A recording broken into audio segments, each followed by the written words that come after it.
Are you aware of the global issue that has been addressed for at least a century since 1930, but is still prevalent in the developing countries, especially in Africa? Yes, that is child marriage. Although the importance of child marriage has been identified and understood deeply around the world, why isn't the actions taken not showing successful results towards the elimination of child marriage? Hence, my research question is, if gender inequality is a cornerstone of social injustice that is desperately in need of productive resolutions, how and why is child marriage not being effectively addressed throughout the international community? First of all, what is child marriage? It refers to formal or informal marriage or union that happens between a child, especially females, and an adult or another child. According to the girlsnotbrides.org, over 650 million women alive today were married as children due to many factors including gender inequality, social norms and practices, poverty, and insecurity.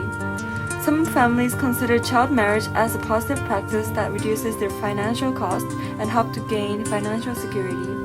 There are many actions being taken around the world, including establishment of educational programs to deeply understand the systems, norms, and behaviors that work in different contexts. International bodies, governments, political and faith leaders also come together to put human rights standards into action, as well as building girls' agency, make target investments, and create programs to ensure girls and women have access to quality education, reproductive and sexual health care, gender-responsive social protection systems, and a fair and equal labor market.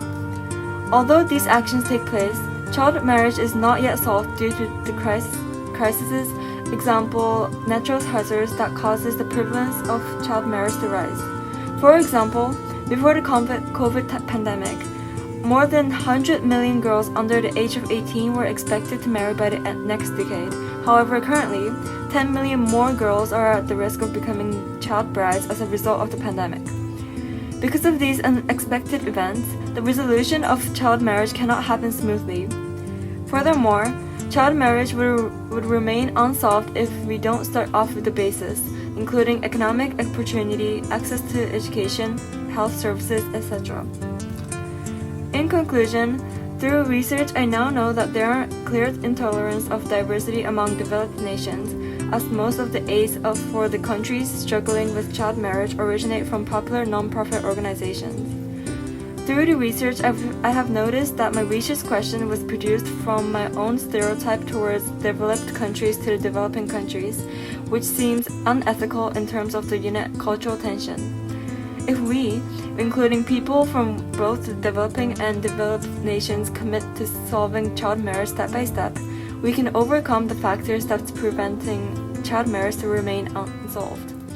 Thank you.